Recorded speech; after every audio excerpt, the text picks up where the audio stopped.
Magandang umaga po sa inyong lahat, mga minamahal na kapatid.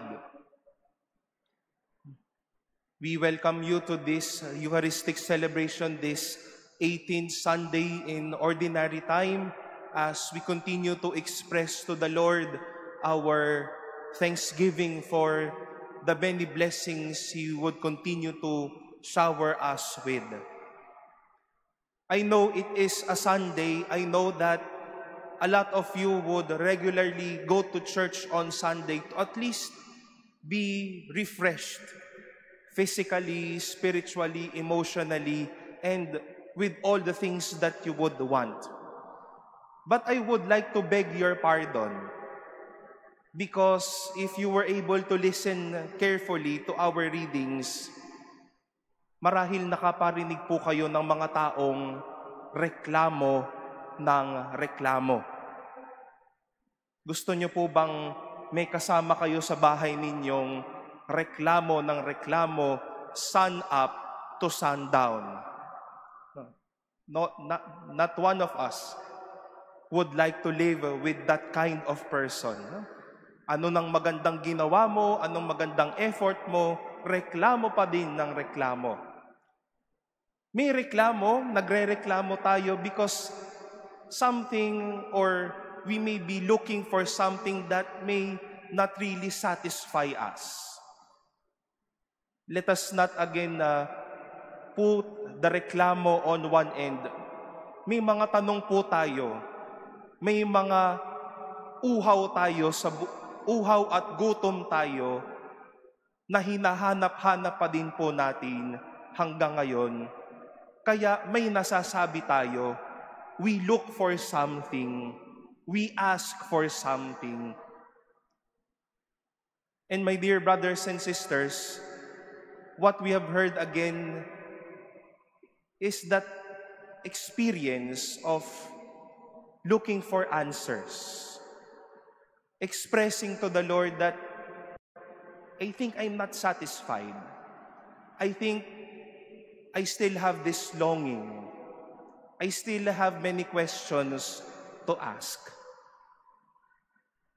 Moses gave the Israelites this manna from heaven. At malinaw niyang sinabing, hindi ako ang nagbigay nito, kundi ang Diyos.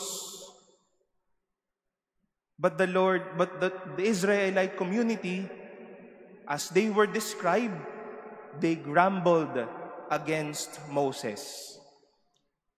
If we are to define the word grumbled, grumbled means a certain experience of discontent. Na ibigay na, pero parang wala pa rin. But one thing is beautiful. The Lord heard their grumbling. We may see or we may sound that grumbling is a very negative experience. But lest you forget, my dear friends, even negative experiences, even your grumblings, the Lord can really feel and hear. If we are to look at the experience of those who follow Jesus after He multiplied the loaves and the fish, nabusog na sila, na ibigay na ni Jesus ang pagkakabusog nila. But some people would still ask for certain questions. Nabusog na yung mga taong ito, but still they were rallying for their questions to the Lord. We've heard a lot of inquiries from those who followed Him to Capernaum.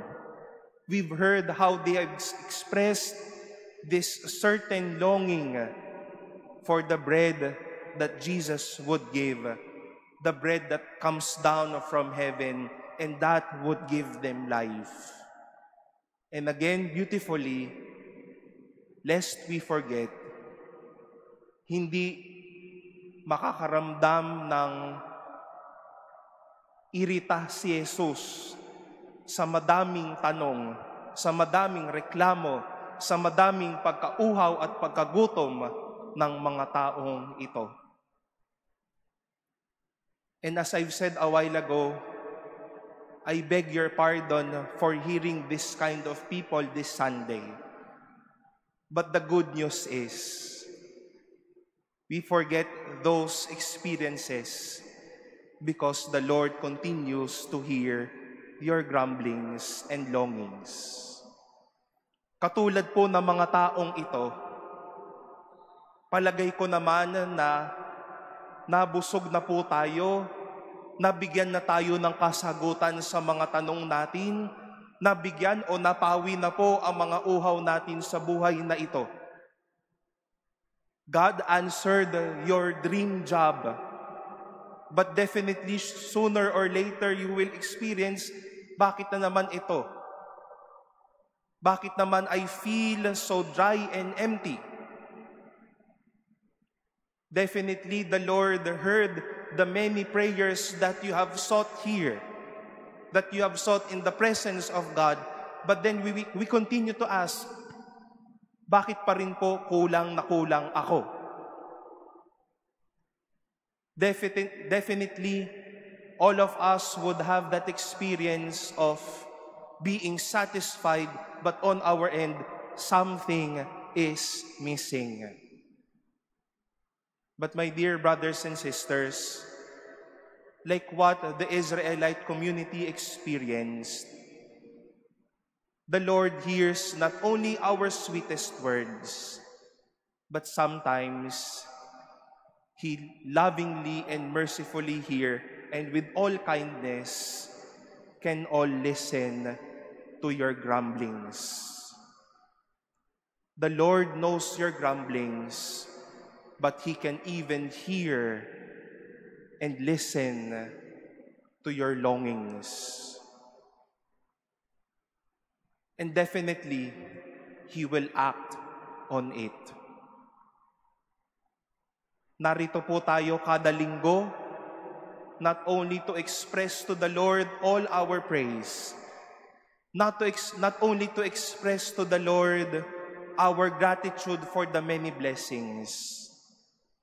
Baka marahil nasabi din ninyo, Father, I am like the Israelite community.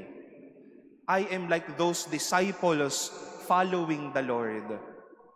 I know my blessings. I know the Lord satisfies me. I know that the Lord gave me the many bread of my life. But you know, Lord, I still have a lot of questions. I long for a lot of things. I hunger a lot. I thirst a lot. I honestly still look for what will complete me. And my dear brothers and sisters, such experience will indeed turn us from being lifeless. Kahit po ba ang pagrereklamo, ang pagtatanong ay mga aktibong gawain ng ating isip at ng ating buhay, such things will turn us down. Such things will make us sad, discomforted. But let us not forget how the Lord will continue to kindly listen to such actions. And later on, concretely, as you queue up for communion, remember that you do not only eat a piece of bread, but you eat that person who would continue to learn and know your grumblings, to learn and hear your longings, and to that person who can satisfy and answer your needs. My dear brothers and sisters, as we gather around the loving presence of the Lord, wag po natin ikahiya ang mga madaming tanong, ang madaming gutom, at ang madami nating uhaw. Hindi tayo nalalayo sa mga taong ito. Mas hindi tayo nalalayo sa kung papaanong pinapakinggan tayo ng Diyos sa mga bagay na ito. Hindi maririndi kailanman ang Diyos sa mga reklamo at sa mga tanong natin. But with the loving eyes, with God's tender eyes, He would behold us, you and me, and would tell us, I am ready to answer your grumblings. I can hear your longings.